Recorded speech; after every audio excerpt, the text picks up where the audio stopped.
Hello, everybody, and welcome to the Any Key. Oh my goodness, episode 26. The climb is real. Slowly. Oh, I still remember the days when it was just episode 1 and it was me and a ragtag of rotating hosts. Ironically enough, Bear is doing his midterm today, so he isn't on the show. So I guess it's just myself and Tamir. Tamir, how are you? Pretty good. A little tired, but ready for the Aniki. Oh, tired. This is the energy. This is where all the energy happens. You're absolutely right. Oh my goodness. It's just for you guys at home who may be tuning in for the first time on the Aniki. This is the show where we talk about esports culture and news. Happenings, esport happenings. Esports happenings, and we discuss it one esport thing at a time.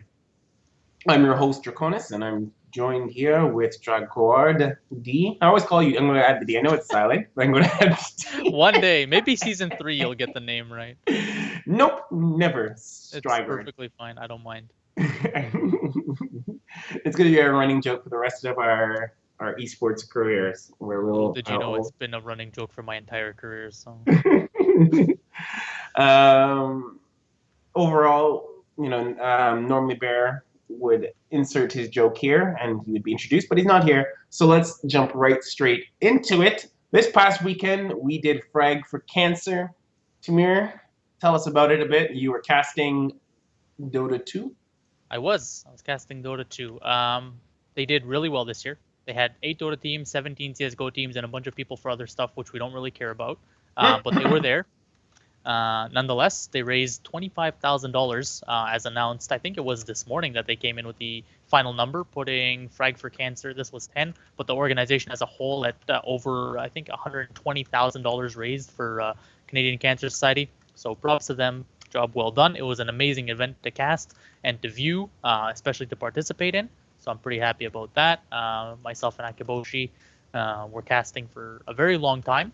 However, not as long as CSGO. So props to Treyu, or True, sorry, as I learned how to pronounce his name over the weekend, and Tyler, as they did an amazing job with CSGO. You should go check out the VODs. Right after you check out our Dota VODs, of course. Yeah. Yeah, it was a lot of fun over the 2 days. We had some great Dota, some great CSGO, and all for a good cause. So that just kind of helps things out a little bit. You guys held it down. I listened to obviously both casts. It was really well done, if I do say so myself. Exciting games. If you guys want to check out some of the different highlights, they'll pop up on our Facebook over time. The Twitch, Facebook.com/ESChamp, and over this next couple of weeks, you'll see highlights and links towards the full VODs for you to watch. As always,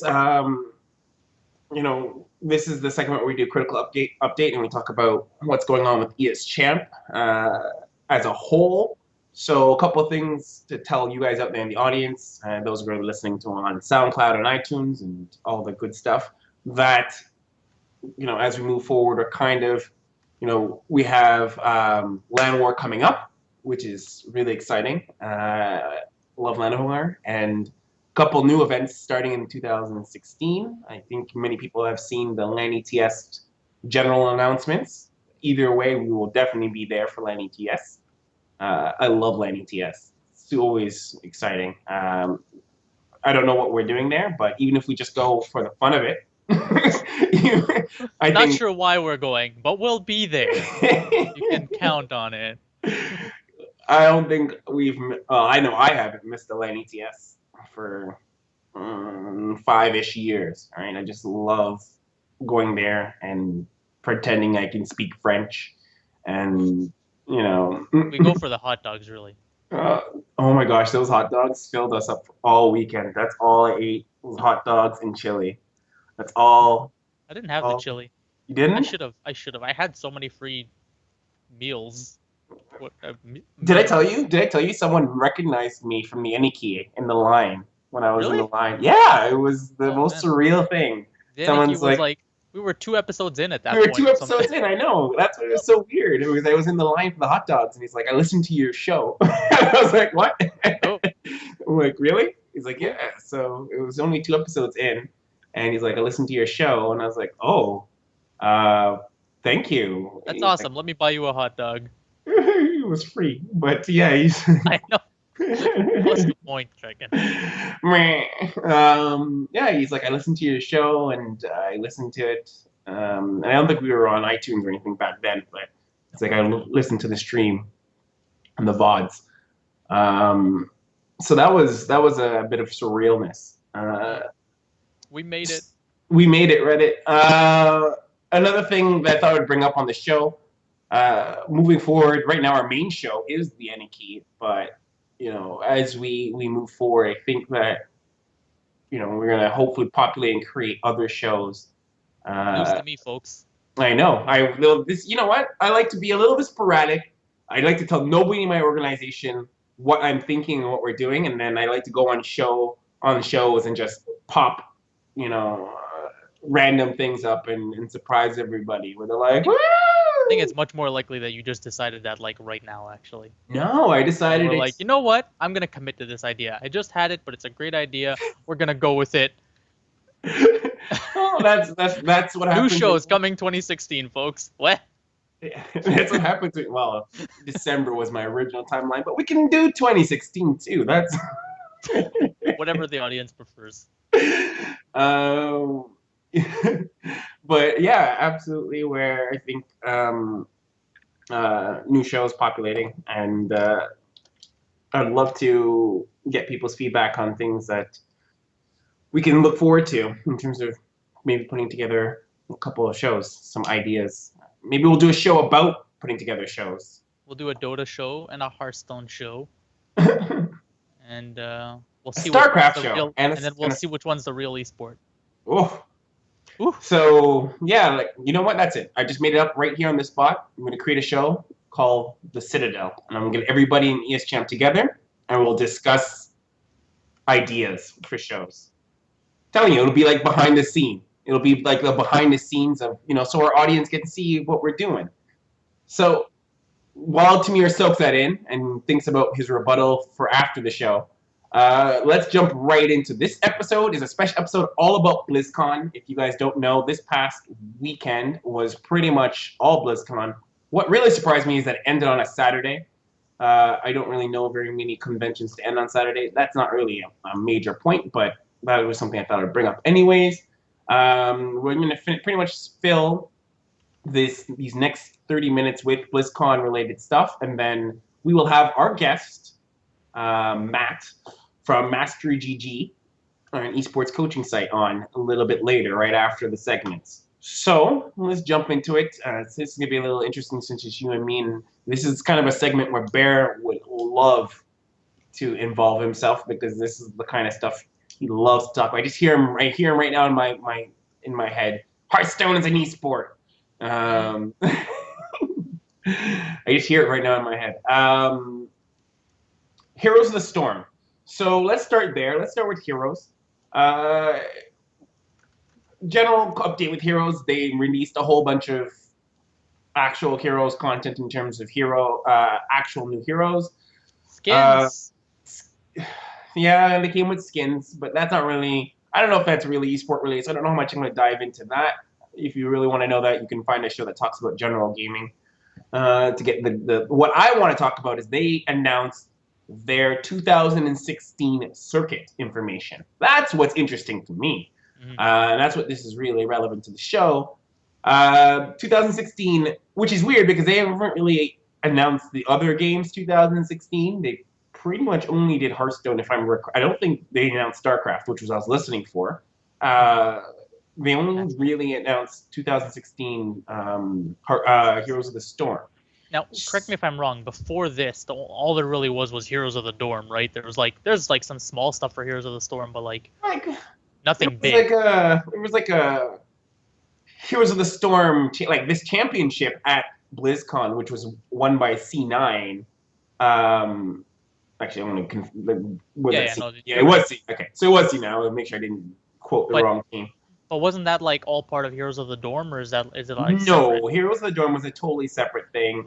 It was in its own thing, and then they had like a Road to Hero, a Road to BlizzCon. Oh, Road to BlizzCon. Okay. Yeah, which is like I'll be honest, I didn't even really the format wasn't exciting to me, so I didn't pay attention. What was the This format? format, what? What was the format? Like it was kind of like a monthly regional kind of thing, and I don't know, I didn't find it particularly interesting. This format seems a little bit more interesting, where we're looking at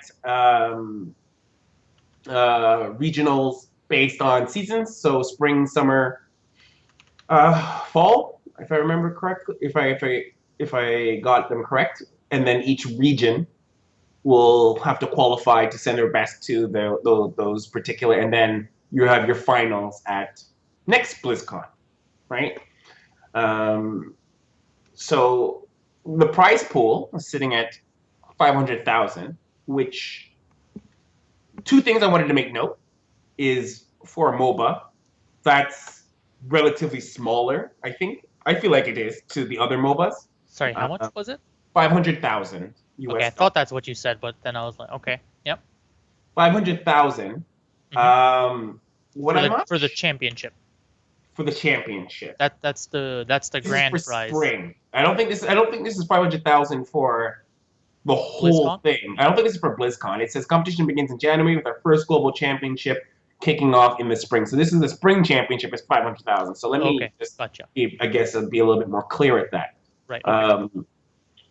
But if you think about that in a more of a holistic esports perspective, not smaller than by a large margin than from say the Dota 2 major, which is 3 million, right? Well, it by comparison, it's also larger than the CS:GO majors. Oh, So, which is what 250? yeah, 250. Oh, that's actually kind of disappointing.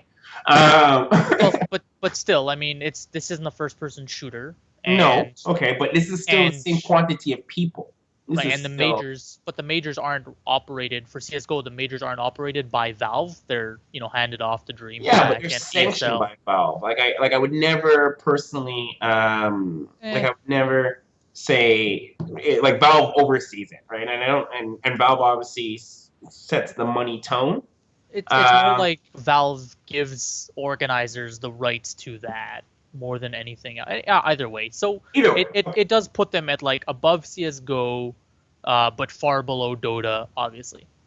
And the thing is, I think this is a little bit below Smite. If I remember, Smite Oh is a million. yes, yes, it is well below Smite. But Smite only has one major One, event a yeah, year, yeah. as Smite only opposed has one.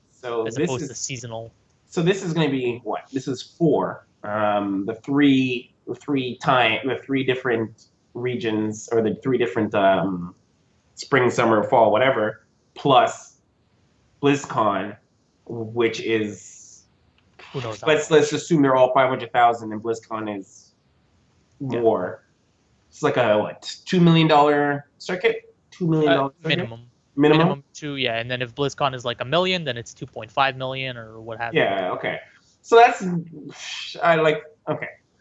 For heroes, which to me is in its really lean infancy, that's not terrible. It's not hmm like it doesn't excite me. But then again, I don't play heroes, Yeah, so I if might you be. play Heroes, you'd be excited. Maybe I would be right if I am committed to heroes. That's probably pretty exciting for somebody. If you're Uh, Cloud9, you're excited. of course, you're excited. One of so they speak about stability, more things with the MMR. They're going to be revamping the um, the matchmaking system because it currently runs on the StarCraft matchmaking system, and they're going to tear that out and start it from scratch. Okay. So it looks like they're going to be working on. I don't really know when they say sustainability, what that means. That's so vague, but Well, it's what they're why I think at least they're referring to is like consistency and stability in the scene. Primarily produce sustainability in terms of like if you're an organization like Cloud9, it's worth your while to maintain a solid heroes roster. And if you're a player, it's worth your while to be in in like a stable roster. so yeah, it mentions in the document or in the page that they will be doing partnering up with obviously their third party organizers to provide points or Mm-hmm. methods to rank up and climb into the rest of the circuit. Right. Um, this is, and I'm guessing this also means that they'll oversee the scheduling to ensure that there's no clashes and that you have a Yeah. consistent viewership for all your tournaments. Right. So it's interesting. It sounds like they're trying to make it into a legitimate esport. Like honestly, Yeah, honestly speaking, we've had this that's discussions before, Tamir, about Blizzard, and we'll probably get by the time we're done. I'm sure we'll have more yeah. regarding Blizzard and their esports. This is where I love Bear because he's so passionate about this topic in itself. He Is ran he? off. He doesn't play Heroes that much, does he? No, but the whole Blizzard. I would say he's a strong Blizzard fan. I'm a strong Blizzard fan to a degree, Yeah. only because of my love for StarCraft. Um, but let's jump right into that. Actually, Okay. like jumping right into it. So, Oh well, StarCraft. that Was, wraps up Heroes of the Storm for you folks. Moving on. yeah, well, like I don't know. It's like what more when it comes to Heroes of the Storm. Actually, before we leave that topic Yeah. to yourself, how do you feel about it from esport? Like you watched the Blizz. We watched a little bit of BlizzCon together. Yeah. Yeah. Yeah. You saw the announcement. You saw the videos. The new heroes or champions. How Yeah. did So the thing about it is like from what Blizzard is doing, it sounds to me like they're trying to take esports more seriously across the board, not just Heroes of the Storm, but in general, like they're really trying to take their piece of that cake. But at the same time, I really don't feel specifically with regards to Heroes of the Storm like it has the makings of an esport. Um, the game is very casual, and I'm sure it's a lot of fun to play with friends and mothers-in-law and all that kind of stuff. But it's so widely accessible and easy to jump into. I'm not saying that it's easy to master. Don't mistake me. But um, as with any Blizzard title, you lose the ability to be a high level esport, like an extremely competitive esport, when you start catering to all audiences with the game. Um, I'm a big believer in one ass, one saddle, and if you're trying to accomplish too many goals with the game, you're probably going to fall short on many of them. And with Heroes of the Storm, that's the way that I feel about it. It doesn't have that deep mechanical gameplay with like literally thousands of variables that you have to master in order to well, create. you have the mindset of the difficulty curve needs to justify like skill essentially is what mains and builds and provides a strong esport. Many skills, Many skills, many Yes, skills. But Blizzard is the opposite of that mindset. They're right, more of a accessibility mindset, right? And right, we've had that discussion before, where yeah, um, it is pretty much as accessible as possible. They're a game publisher by right, nature, right. and when we get into the Overwatch discussion, uh, it's gonna be a big deal. I'm actually going to interject. This is something that just came up right now. I'm going to mention it in our thing, and then I won't, since I don't have any deep news about it. So I just saw on Twitter that DraftKings and FanDuel have been declared completely illegal and will not in the entire United States. Wow, Yeah. wrecked. Jeez, U.S. government just laying it down. So Nope. my Twitter feed is just blowing up right now. New Yep. York Attorney General declares DraftKings and FanDuel's illegal gambling ordered to close in New York. No good for fantasy esports. Dumb all around. That is a big fat nope. And the funniest thing is those acquisitions just went through. Can you Yep. imagine? Can you imagine how you'd feel sitting in that office when you're like, we just dropped $1 million, $1 million+, bought these websites. Here we Honestly, come. honestly, honestly, it's not okay. It's not a huge like they have ways around it. It's not like these people. It's not like they're done. Like the U.S. doesn't represent like 90% of the esports gambling cake, but it's obviously not good for business.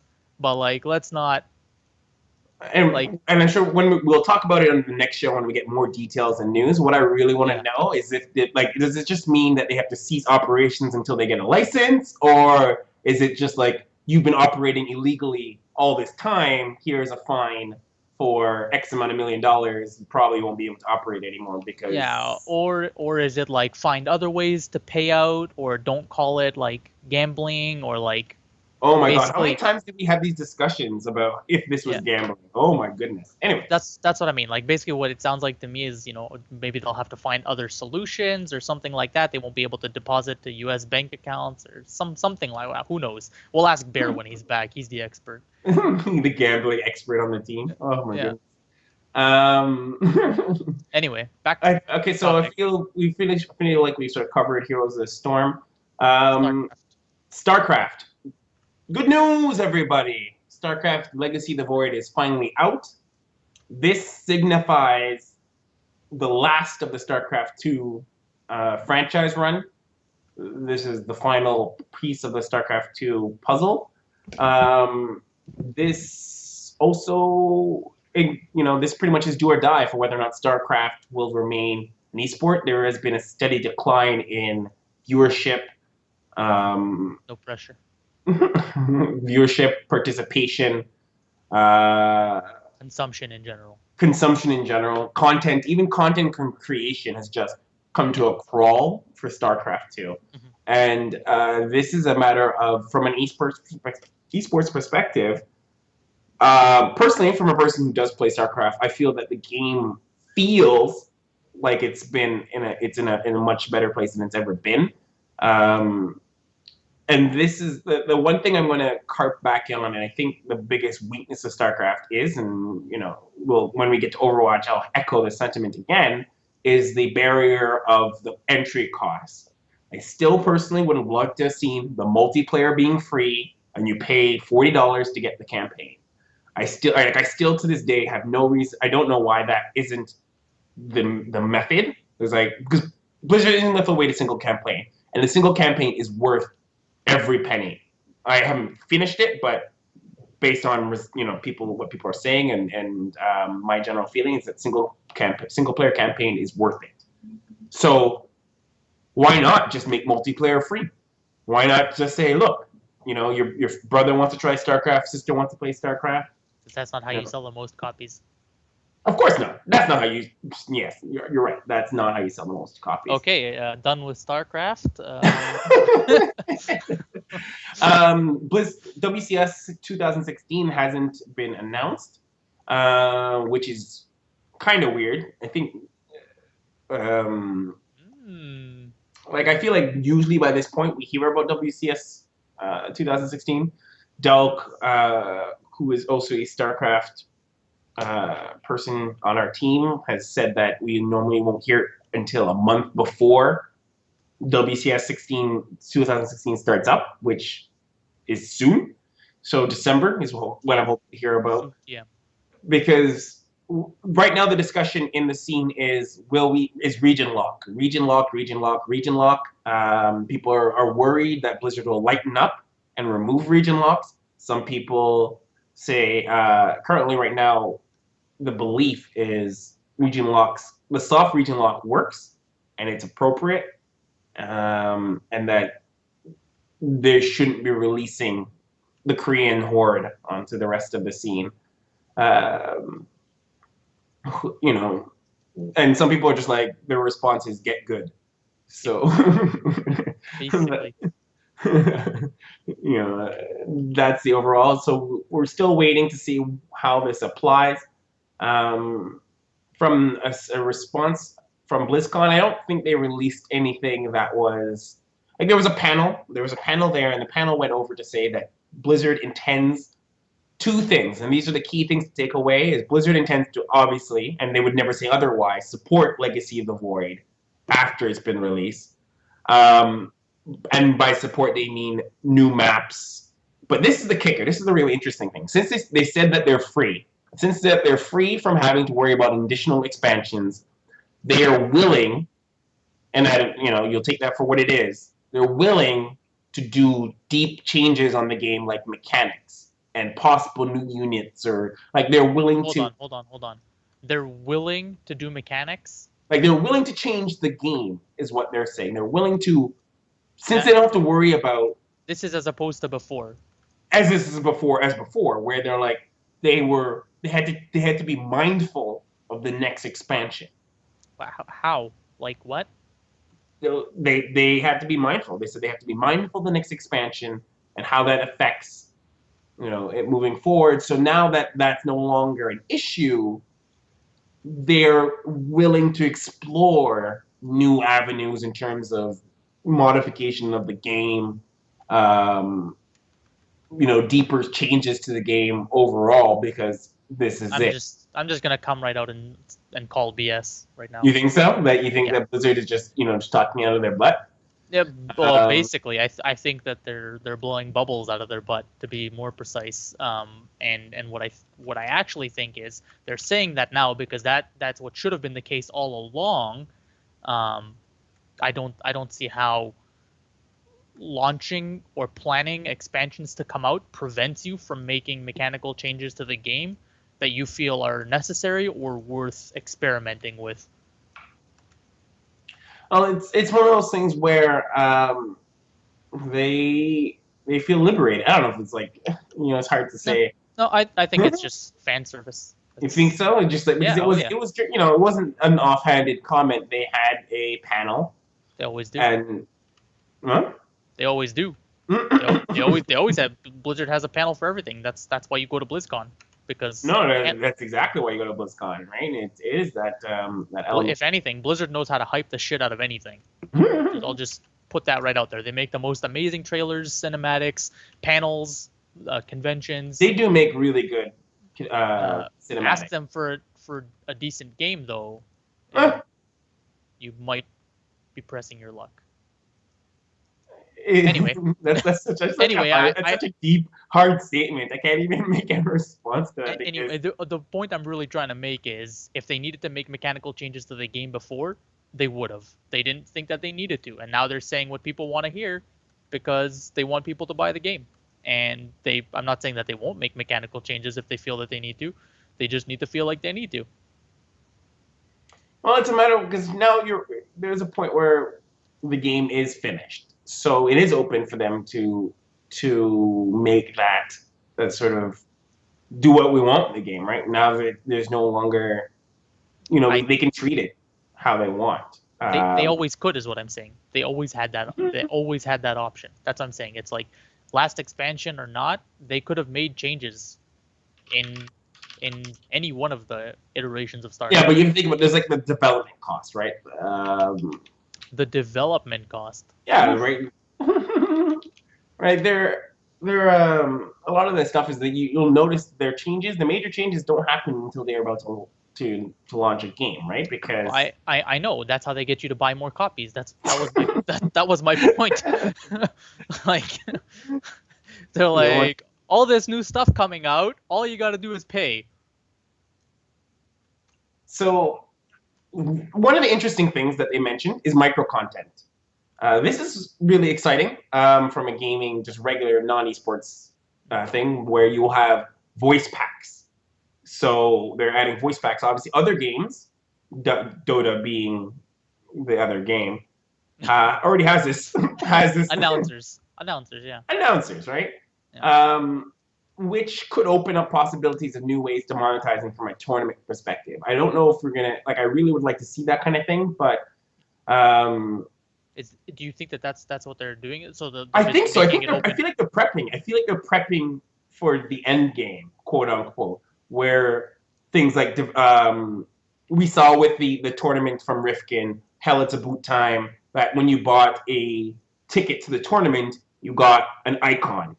That's good. Like that's a good start, and I'd like to see that Right. be But more mass. but announcer packs are like they don't like you can't just go out and make an announcer pack in Dota because at the end of the day, like this is something that needs to be put into the game that like millions of people are going to hear on a daily basis. It has to maintain a certain quality. An icon is very easy to produce at that, but like thousands of sound files, not so True. easy, That's actually a right? really good Especially point. to a certain quality. So like with Dota, if somebody like Perry Flax wants to make an announcer pack, he's got to spend several hundred hours in a studio with Valve up making the announcer pack up to their standard. It's actually very difficult to do, and that's why they're so limited.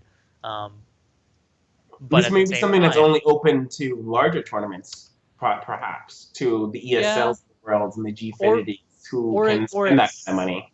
yeah, or it's just like giving a direction and saying like, we're gonna have these micro contents available. Organizers will be able to produce icons, skins, recolors, maybe like change the way your barracks or whatever look, like all those kind of And those things. are the kind of things that we need. Yeah, Like, that's good. That's a good change. I agree. the problem is Blizzard doesn't really have a store, so I don't know how that really. No, It has a easily store, but it's like not like a. But yeah, you're easily right. added. Yeah, okay, fair enough. True, like a Blizzard fits Yeah, with like that a little Blizzard shop, even microtransaction shop. They have it in other games of microtransaction. theirs. They have one in WoW, I know for sure. And Overwatch has to have some way of this because they already announced that they have skins for Overwatch. Same for Heroes of the Storm, so I don't see why not StarCraft. True, very true, very true. So StarCraft, if anything, I think has a huge potential for microtransactions and micro content like skins and stuff like that. There's got to be like, it's just so weird because they give the tools for the editor so you can play around with the game engine. right? Um, it seems odd to me that they wouldn't, can't or won't. I don't know which one it is. They won't allow that kind of content from their community to seep in from an organizer standpoint, right? It just seems really odd to me that they Yeah. wouldn't allow Well, that. well, maybe now. The future is now. There you go. They're allowing it, I guess. We'll see. I think the That's first step from a competitive perspective is allowing organizers to make things such as portraits is a great place to start, right? I absolutely saw I, I badges. saw I saw the Hell About Time poster, About Time portraits, Yeah. and it was pretty cool. I think it's a great little memorabilia for people to be like, the systems that are probably just not in place. And Blizzard's like, if we do this, we have to invest in this, or we can go work on Heroes of the Storm. Yeah, really make it like you're not gonna half-ass it, right? Can't Like half-ass really it. You do it. just can't. Like obviously for Valve, they have a ton of like micro transactions in terms of skins, but they also have a really robust workshop where people can create these things rather effectively, right? Yeah, there's a full swath of content in that shop, right? Right. And Same for CS:GO, yeah. absolutely. So you don't like. I feel like to drive transactions because it's also part of the Steam store, right? Which in itself is a giant marketplace. Hmm. So I feel to really do that kind of thing justice, you have to build an ecosystem around it, and whether or not Blizzard is willing to invest, and sure they could tie all it together because I'm sure you can have like the Blizzard store, and it's like you can buy Diablo nonsense and all that jazz. I always find it really weird because I think they use this weird Blizzard points or Blizzard money. Right. I You think they can't actually call gift them it. Blizzard Point, BP, I believe. Anyway, Yeah, you just can't. You can't gift it. You can't gift right. it. You can't like. You can't. It's Seems just like stunted. that's what I mean. So that store in its entirety feels so weak Hmm. because you can't gift the points. I can't buy a gift card for somebody for Christmas and say here's $10 on your Blizzard store. Right. This You is know, obviously compared to other other platforms. that Uh, have clearly done a better job of this. Absolutely. But I So mean, Blizzard's always been great at utilizing other people's ideas. So, the you Apple of know, gaming. no, but obviously they started out with WoW and I in terms know of like WoW their was kind of like no, I'm their saying IP. WoW is their iconic game. I say where they reappropriated other people's ideas is what I'm getting at. That was like the first time that I really noticed. I was like, wow, this is like literally pulled from a different game and just patched into WoW. So, As in for just ending up the StarCraft segment, SOS one WCS Congratulations. Congratulations! I don't know anything SOS? about this. Yeah, I know you don't know too much about StarCraft, so I've no point in me really discussing it. Um, let's roll up into the last two topics. These are the ones that roll up the sleeves, rub the hands. Hearthstone and Overwatch. These are the last two. Oh boy, Here's my the favorite. I know, this is it. Hearthstone and Overwatch. So Hearthstone announced a new expansion. Um, you know, they announced their new expansion, and which, if you're not familiar with Hearthstone and how it all works, once in a while in the blue moon, they will do little leafs which you have to purchase so you can get access to the games. I mean, to the cards. Um, and this is no different. It's going to be like I want to call it an explorer pack. It's I'm trying to remember how the best way to describe it. Like, I watched the video and I wasn't super excited. They've done this before with Naxxramas and whatnot, and basically it's a card gaming adventure. You have a series of like bosses and encounters that you need to face with your deck, and you just kind of like go through the storyline of Yeah, so these battles. anybody who listens or knows Hearthstone will know of this already, but it's the League of Explorers, which obviously set me off thinking about League of Legends right away. But it's obviously not League of Legends. No. The reason why this is even about why we're talking about this from an esports perspective is they announced a few interesting cards during it, and one of them was like the Golden Monkey. And this card called the Golden Monkey. And if you don't know the Hearthstone meta, it might be difficult to sort of picture it, but one of the legendary cards takes the Golden Monkey, hides it in your deck, and you have to, or a map, and then you have to get this Golden Monkey. And when you play this, like, it's really difficult. Play if you played Yu-Gi-Oh, think of it like Exodia. It's kind of this card that you get in. It feels like you win the game because when you summon the Golden Monkey, it replaces your hand, and if I'm correct, your deck, all with legendary cards. What? So at first I thought it was a troll, but sounds like a troll. But actually, it sounds like classic Blizzard now that I think about it. So this card pretty much puts all legendaries into your hand, and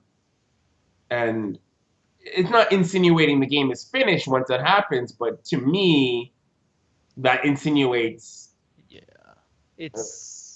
there's a high likelihood that you're gonna win if you've got all legendaries in your hand. At least if they're legendary.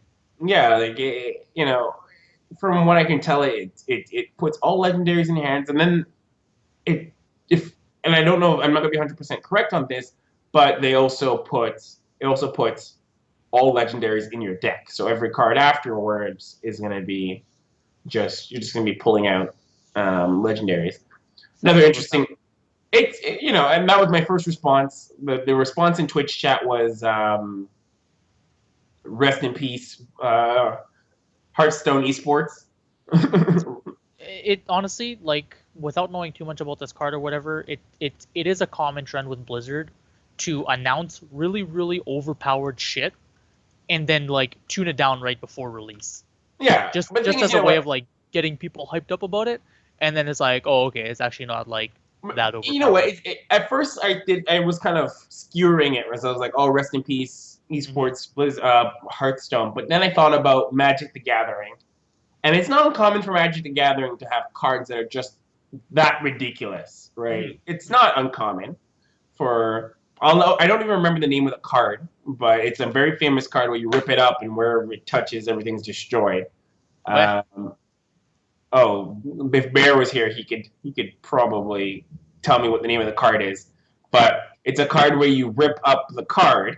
Obviously it's a one-time use. You rip up the card and you throw the pieces, and wherever the pieces land, whatever it lands on is destroyed. And there's a very famous video on the internet, I'm sure you could look it up really quickly at some point, is the person was presuming he was about to lose or he was losing, and he pulled this card and he used the item or he used the card, and he landed all the pieces on his opponent's deck, destroying destroying their His card. entire hand, yeah. His entire hand. Sorry, all the cards in his hand I that wonder were how laid. much this card sells for.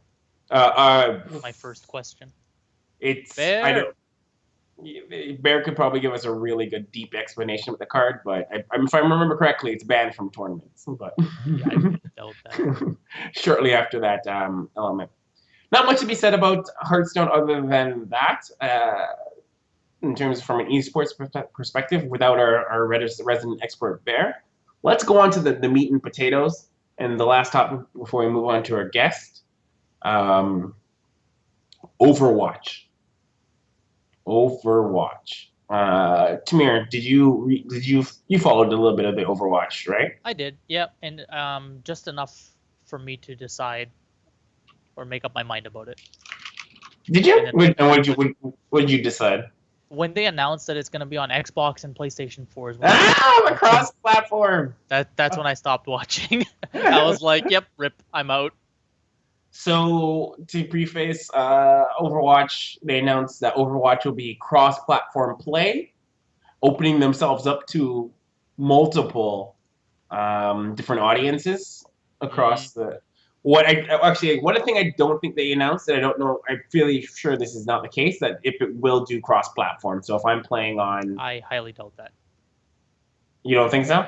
I don't think that it'll be cross-platform. No, that is just following with current trend. They might try and break that mold and go differently, but I don't see why they would. So, and I don't know if Rocket League, I don't know if you've ever played Rocket League, if that is cross-platform. That's also a multi-platform title. Not an esport, like, by a large margin, but Our resident Rocket League expert couldn't join us, unfortunately. I know he missed the call to action. I would have loved to have had him on. I know. I don't know if you found that if that was cross-platform. I've seen people play it on console, but I don't know if you can play with them on PC. I'm honestly not sure. I've never Either played or. Rocket League myself. Yeah, neither have I. It's not my jam. But moving so back to over I almost called it overthrow. Overwatch. Overthrow. That's kind of what I called it too. It's basically overthrow. Anyway. It's essentially overthrow. Overwatch. You get the opportunity to, and it's funny thing is they didn't really announce the pricing during it, but he hinted towards, or he said it during the preface. It's like you can now buy Overwatch, which sent everyone to be like, what? You know what? Because Overwatch has been in this part where no one knew what the pricing scheme was. We all assumed it was free to play. We all assumed it was microtransactions. We all assumed that Blizzard was going to take a similar model as TF2, because my impression was Blizzard saw TF2 as an opportunity. They're like, people like TF2, so let's take TF2, redo it, give it new artwork, and just package it. Easy peasy sell, make all the money on the hats. Package it up? No, sorry. To me, that was it looked like an easy sell, easy peasy money. You make the money in the hats. That's what Blizzard, I feel like that's where sort of Valve discovered sort of a free to play, because TF2 wasn't free at first, and then they made it free, and they switched to the hats model. Yes, I think we've established that the hat model is a superior model. It's a not only tried and true, but it gives so much access to an audience to try out your game, to even know if they like your game. At this point, it's tried and true. It hasn't always been, but like in the last couple of years, it's definitely like there's been a shift towards it, and for good reason. Like people that play Dota, for example, will spend hundreds of dollars on Dota, and like they'll spend much more money than if you just charge them $40 or $50 or whatever to buy the game. It seems so weird to me, like the lifetime value of a customer or lifetime value of someone who buys a game for $40 cannot be greater than a person who gets a game for free and drops like $100 and something on skins and shit alone. Like I just cannot. Like that's the thing. People like Valve will release Arcanas for Dota, and like a lot of people will buy those, and those are $40 pretty much, like Canadian dollars. I mean, not US dollars for any of our US listeners. Um, it's 40 Canadian dollars just for that like one skin package for one hero out of like 109 heroes. Like it's and don't get me wrong, they know they're gonna sell them because they're like, who would you like the next Arcana for? And everybody votes, and then they get the one that they wanted. It's like, oh my god, this is the Arcana I've been waiting for because I voted for it. Yeah, So yeah. to give right now his heroes released there on Overwatch. Overwatch announces all the new content and they release their pricing. $40 USD for the basic Overwatch, and then $60 USD for I don't know, if it's collection, like Founders Edition. I don't know what you want to call it, but like Overwatch Plus. Overwatch Plus with legacy clothing and all the little hats that you Blah want. blah blah blah. Yeah. Yeah. So $60. General consensus across the board is this hurts it as an esport. Overwatch is, my opinion, dead on arrival. I think it's done. Like I think that I just don't understand how you're charging people for a campaign game price without a campaign. Like it's priced the same as like Fallout 4, for example, which is like the most hyped up campaign game since like forever. Like, and then you actually just basically like if somebody gave you Fallout 4 with like one map or like a handful of maps and was like, here you go play against other people for the rest of however long you want to play this game, you'd be like, what? Like, where's my like 60-hour campaign, or like where's the content? Like, well, paying I feel like $40, I better get some content. people justify the expenditure based on the amount of value they'll get out of it. I think. Like I've seen people buy games that are only 8 hours long and spend $60 on it. Oh yeah. Those aren't like major blockbuster sellers, but it happens. So it's weird. It's really weird, I think, to gate up your game with $40 and say, you don't know if you like the game, you don't know if you want to be in it, and it's a multiplayer only experience. And multiplayer only experiences require you to like the key thing I think in a multiplayer experience is that your friends are playing. A social thing. Like that's why esports has really kind of gone the way it is, because we play because our friends are playing. That's why League of Legends is so sticky, is because you play because your buddy will be there, or same thing with Dota or any other games where like your buddy's gonna play, your buddy's playing. And even if you don't necessarily 100% like the game, it's a great social thing. I think WoW is probably the biggest pioneer for something like that, where you got stickied into the game because your best friends were playing, and even if they weren't your friends now, like the people you knew raid with, you'd probably make friends with them going forward. I think a better example is actually like Diablo, just because Diablo WoW is really? still like largely multiplayer. Like WoW is still largely multiplayer, but at the same time, like there's a huge campaign in it, whereas Diablo, easily a solo game. Like you could just go through the entire game and never see another person your entire gaming experience, just play through the campaign.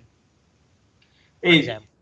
it was an awesome experience. Thoughts? Your thought on Overwatch Dead? No, I don't think so. I mean, it's a Blizzard Really? title. Lots of people are gonna buy it. Lots of people are gonna play it. People that have played it initially and like given some feedback have really liked it. I hear it's a very solid game. I hear I heard the It's engine is on point. yeah, yeah. I'm sure it's responsive and polished. It's a Blizzard title. They always are. Um, it's not. It's like Heroes of the Storm to me. It's no different. It's a casual TF2 like kind of weird hybrid game, which can be a lot of fun. But that's it. It's gonna be a lot of fun. That's kind of where it ends. Okay, well let's jump into our guest. I think that I think without Bear's opinion, I won't it's just gonna be you and me bashing on it. Bear usually comes and saves a day. Usually saves a day on these games. The Blizzard White Knight. The Blizzard White Knight, indeed. I guess I remember his main point was he believes that once the game reaches a $10 limit, he thinks that Blizzard's going to drop it to $10 because Counter-Strike is only like $15, right? CS:GO, $15 US dollars. Yeah. Yes. Or 20. 15, 20. 15 US dollars. Let's go with whichever that. that may be. 15, 20, whatever. And when we figure you hit that price point, it's a bit more acceptable. As an entry barrier, yeah. I still don't know why. Actually, you know what could that, be? but... You know what could be the clever thing that Blizzard could do, and I think that they might have this in there. I don't know. I don't know if it's enough for Overwatch, but they just announced that they have a new TV studio, right? Follow me on this, and TV and movie studio. What if Blizzard releases a television show or Netflix show dedicated to Overwatch, and they have like the lore and the story and all that good jazz leading up to, and the multiplayer is an extension of that storyline, because one of the biggest things is their IPs, right? We buy into WoW, we buy into StarCraft, we buy into all these games because Blizzard, much like Disney, have IPs that you just fall in love with. And generally you fall in love with these IPs because they're great storytellers. So which one is Overwatch, though? Is it like Beauty and the Beast, or like... I would akin Overwatch to seems like Cinderella the most Rapunzel. To me. Oh, okay. All right. I figured it was Cinderella just because you know what? It doesn't work out in the end, but I was gonna say Snow White is World of Warcraft. Yep, true. I would say StarCraft is like Pinocchio. Yep. You know, it's a bit lovable, but you may not. You know, he just really wants to be a real boy. Yep. Yep. StarCraft is Pinocchio. I would say Hearthstone is like... It's probably like Little Mermaid. Little Mermaid, and then Heroes of the Storm is like a Beauty and the Beast. Yep. All right, there you have it, folks. There we go. So we'll jump right into introducing our guests. Here in this section here, we meet our guest, Matt, and I don't want to, unfortunately, butcher your last name, so I'm going to leave it out, and you will introduce your... I'll butcher it. It's Rutledge. Rutledge. Close. It's Rutledge, but thank you guys. I'm happy to be here. Glad to be here. I tried. Welcome to the show. Sorry you've been waiting in the background for so long. Generally, we get here a little bit closer, but BlizzCon took it up. But how are you doing? I'm doing really well. Doing really well. Excited to talk to you guys. Awesome. So Matt, everyone in the audience and listening on the different avenues of podcast land, Matt here is the founder of Mastery.gg, I want to say a coaching site, or coaching platform.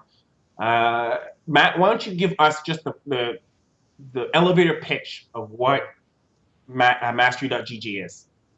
Yeah, absolutely. So at Mastery, we build incredible software that's specifically designed for the role of esports coaching. And then we go out and we partner with some of the top players and teams in esports and help them to offer coaching services. So we're going to start out by offering 3 types of services. First of all is advanced courses, and that's kind of a Udemy style format of video lessons so that the coaches can go in depth in the game that they play and teach their fans how to play like them.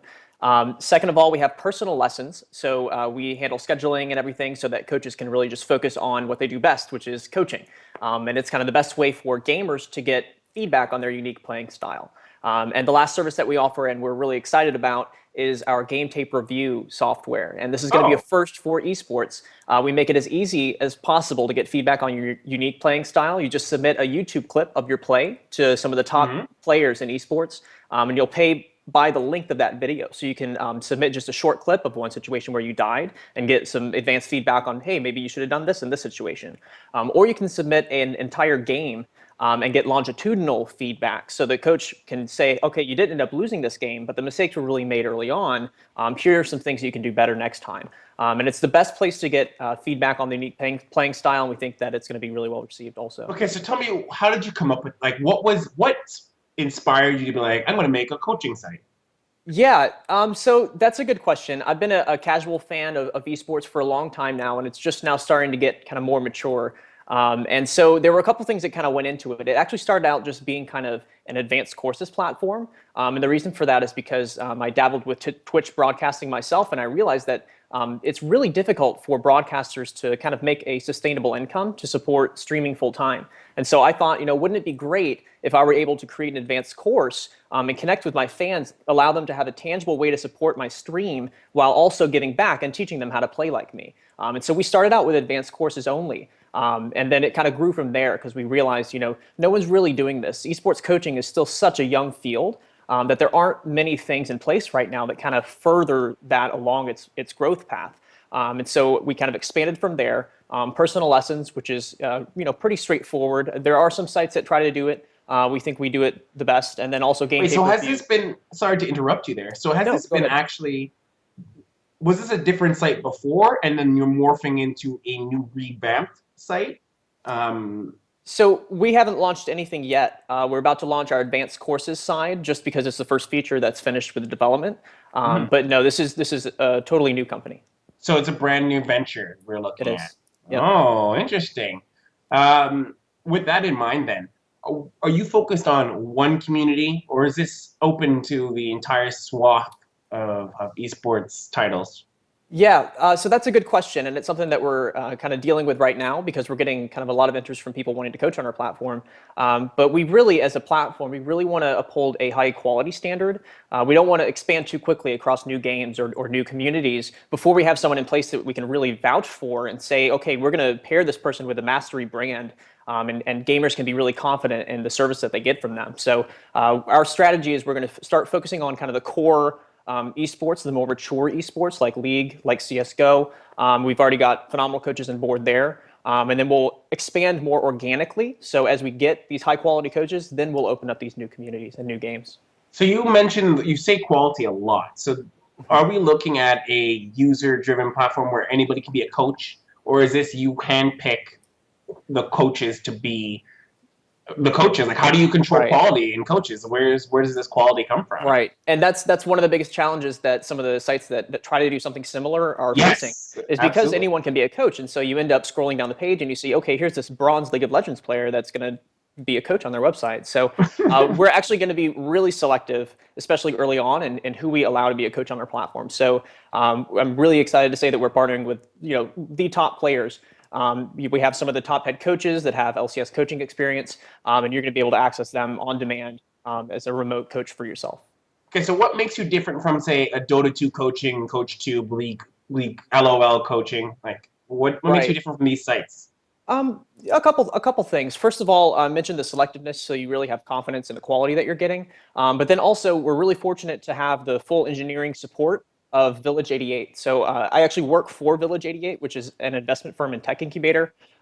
So I am an entrepreneur in residence for them. So before Mastery, I was working on recruiting software and helping to develop some of the other companies in our portfolio.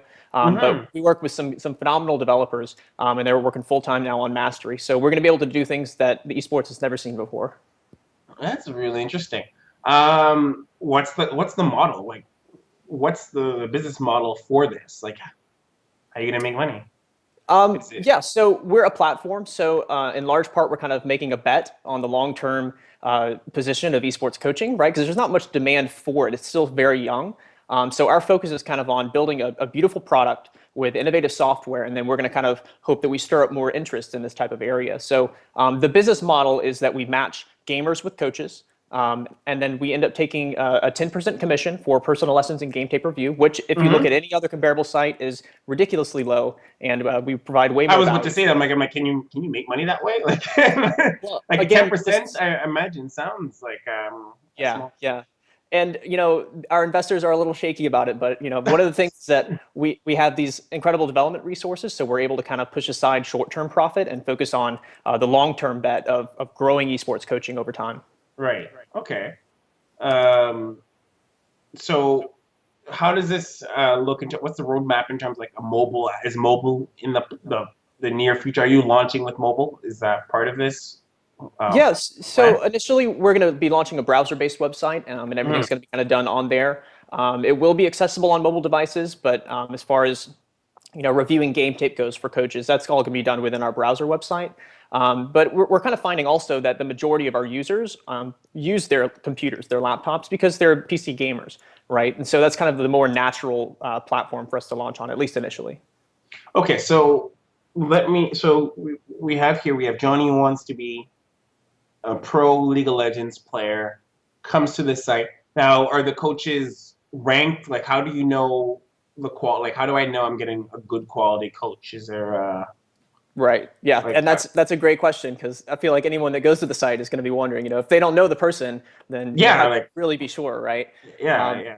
First of all, again, we're being really selective, and the reason for that is so that we can kind of enforce that quality. So especially right when we launch, we're going to be working with the top-notch coaches in esports right now. I mean, the quality is going to be ridiculous, and so the challenge for us is going to be, as we grow past this early stage, how do we, make sure that that quality is still there. And so we've done a few things. We're still going to be selective, right? We're not going to open it up completely, at least in the near future, to anyone becoming a coach, so that we can kind of have more control over the quality. But we're also going to be partnering with ECN, Esports Coaching Network, and they're going to be providing some educational resources from a sports psychology perspective, so that the coaches on our platform are not only people that have phenomenal game knowledge, but they're also good communicators and teachers as well. So we're providing the software for the coaches, and then we're also providing educational material to help them on their teaching. Coaching. I actually recognize ECN. I remember we had him on as a guest. I absolutely love them. They were really awesome. Yeah, they're doing great work, and we're really fortunate to be able to partner with them, because our goals are really the same, right? I mean, they really enforce quality and esports coaching as a career and help people along that path, and that fits right in with what we're doing too. Weldon Green. Weldon, yep. Yeah, Weldon was on our show, and he's given us a lot of great advice on some esports psychology. That's really awesome. So, moving on forward, like, what's the timeline? What are we looking at? When are you looking to do a bit of a launch? Yeah, absolutely. So I mentioned before, just briefly, that we're launching advanced courses first. And the reason for that is because that's not necessarily personal coaching per se. Like, one of the big uses that we see for our advanced courses is for Twitch broadcasters. And so we're going to allow them to have this platform where they can create an advanced course and then put a link to that course in their Twitch profile. So that allows them to kind of have a different revenue stream and better support themselves in a way that ad revenue or subscriptions and donations just can't do. That's interesting. You mentioned that too. So this could be a potential additional revenue stream for a player, or up and coming sort of personality and it's fascinating. Yeah. 6 months from now, we think that our advanced courses are going to be a staple for Twitch broadcasters, at least the broadcasters that actually play well, and not necessarily for the entertainment aspect of viewing. I mean, anyone that's a good player and has fans that enjoy watching them because they want to learn how to play like them, our advanced courses will fit right in. Tamir, do you have any questions for something like this? Like, I don't know if you've ever had any experience with coaching or anything like that, but what are your thoughts? I'm just kind of wondering if you're going to be approaching the barriers in terms of mediums of communication in any interesting ways. I mean, communicating over Skype and such is something that I'm rather familiar with in terms of coaching, but it can be very limiting in terms of both like delegating the time. So like you say, if you're getting some one-on-one coaching from one of these people, for example, they're giving you feedback.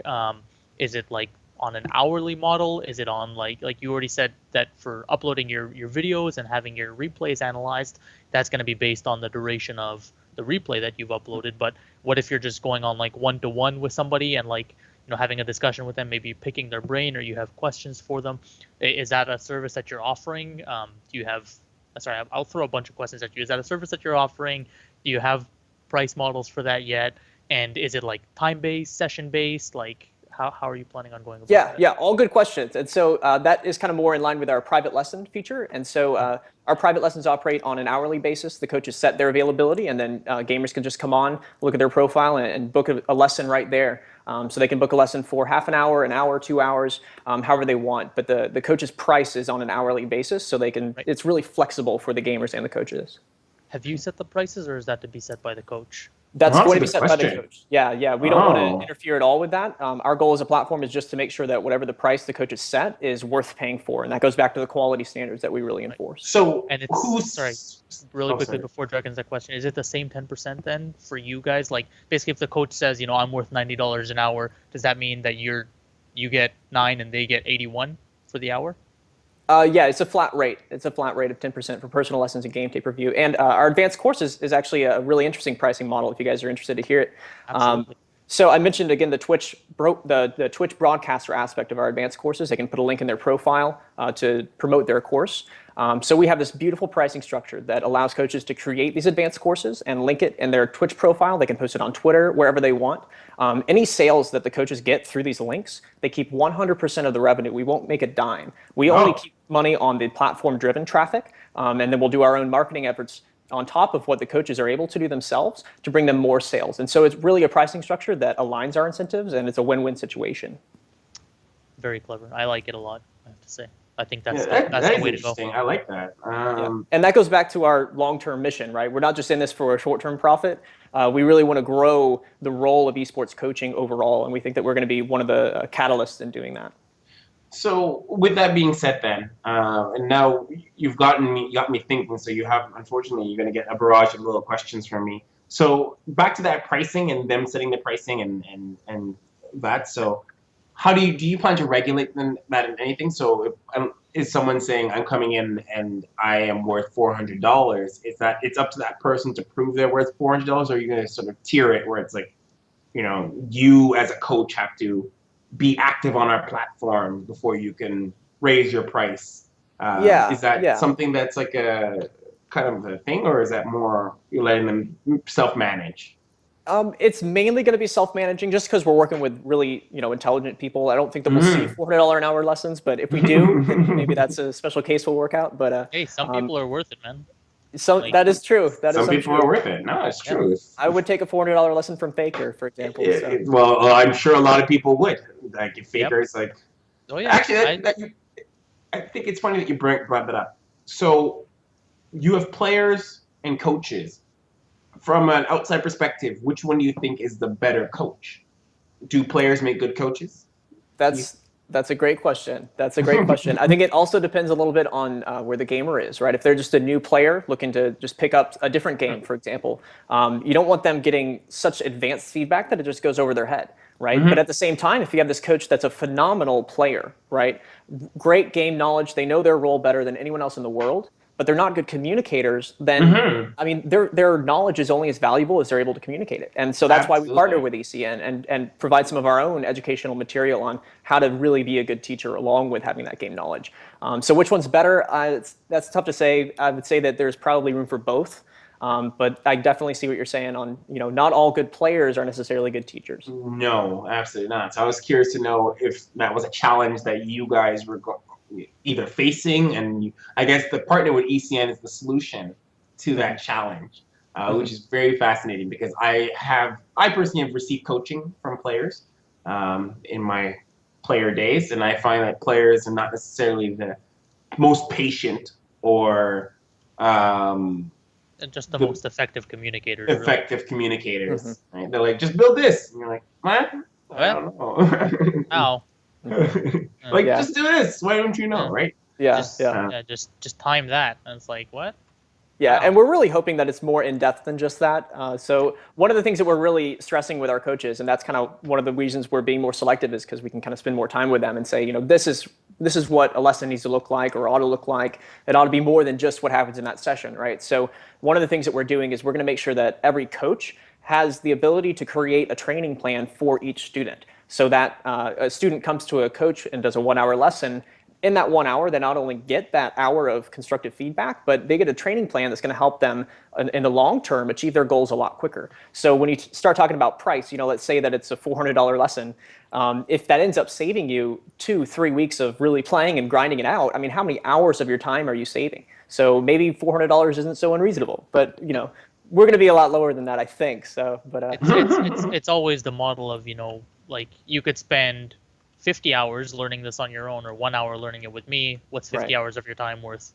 Yeah, yeah. It's just how much you really value your time. And so I think that one of the things, back to your point, is that we're going to work with coaches to make sure that it's not just do this, do that, but it's what can we do as a long-term improvement to help you achieve your goals a lot faster. So perfect. So we'll make sure we'll leave it on that and let people discover it for us themselves. Did you give us a date though when they actually get into the advanced lessons? I didn't know if I may have missed that. Yeah. You said it. So our personal lessons in game tape review, we're going to release that next month. And so we Oh, really okay. just want to cross our T's, dot our I's, make sure that all the cool software that we're building is ready. We don't want to just put it out there and have something really basic. We really think that we're onto something big with this, and so we want to really make this a cool product and an experience for the gamers involved. But our advanced courses, you can expect to see that very soon. And again, we're going to be rolling that out on a coach by coach basis. So who knows, as you're browsing Twitch, you may see some mastery headlines in the profiles pretty soon. Ooh, okay. So the last thing before we just we'll let you go. With mastery, and since someone I'm sure who does a lot of tech, did you guys do any sort of lean startup kind of minimum viable product to make sure this is a product that the community is looking for, or did you just kind of use validation from other products? Yeah, that's a good question. I could talk about that a lot because we've had to do a lot of kind of lean startup methodology along the way. But one of the things is that we have these engineering resources, so we're kind of able to produce kind of a cooler product than just saying let's just put some basic framework out there and just see what the general reaction is. Because part of it Right. is the idea, and part of it is the execution. And I think that our execution Absolutely. has been pretty good with this. So to answer your question, we have done a lot of lean startup methodology, and the responses we've been getting is overwhelmingly positive. So I can't wait. Is Can't there wait for a you guys to beta see it. going on? Is there a beta happening right now? Is there like, can I Yeah, so sneak in there? that's the beta that we'll be releasing pretty soon with advanced courses. Okay. Okay. Cool. All right. So, where can they find, like, what information can they go to find you, Matt? Give our audience the rundown. Yeah, absolutely. So first of all, our website is mastery.gg. You can find all about us there, and obviously we'll be opening that up pretty soon for advanced courses. You can also connect with us at Twitter at masterygg, as well as Facebook, facebook.com/masterygg. Oh, I love when all the branding is just clean and all the same thing across the platform. Yeah, it's got to make it as easy as possible, right? Easy as possible. Absolutely beautiful. Oh, goodness. Okay, so Matt, we're gonna end off our show here, but after you. But thank you so much for coming on and telling people about mastery.gg. So happy to have you. Happy to be here. Glad I could talk about it. Thanks for having me. No problem. All right. So this is the part where we do our final thoughts, where we end off our show, and we do a bit of a wrap up. Since we only talked about BlizzCon, it should be really easy and simple. And since I only have Tamir, Tamir, why don't you summarize for me your thought of BlizzCon as a whole? We don't have to run down the whole thing. I'm sure if I went, I would have enjoyed it. It's typical Blizzard stuff, nothing out of the ordinary. More games, buy our stuff. You'll love it. We know you I just didn't wanted like to drink. That's all I would have wanted to do is drink. After party. It's just classic Blizzard. It's more of the we know you didn't like our stuff before, but we fixed it this time. We promise. Buy it. You'll love it. So that's it, pretty much.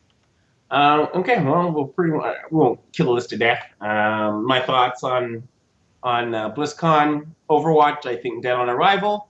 StarCraft, possibly back into third place of esports, Blizzard esports, Blizzard's esports.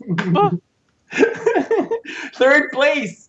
Come on, give me third place. Third place. No way, you suck. Bamboozled by Blizzard too many times to fall for that one.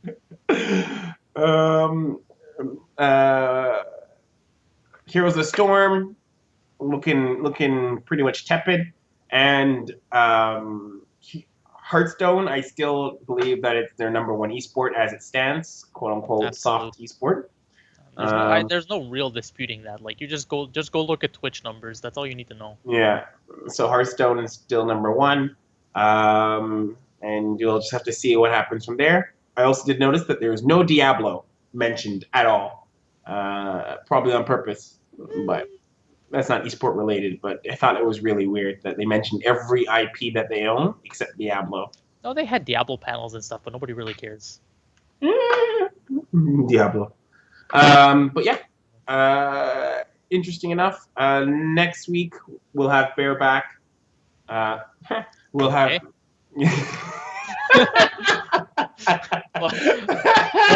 More announcements that I'm first privy to.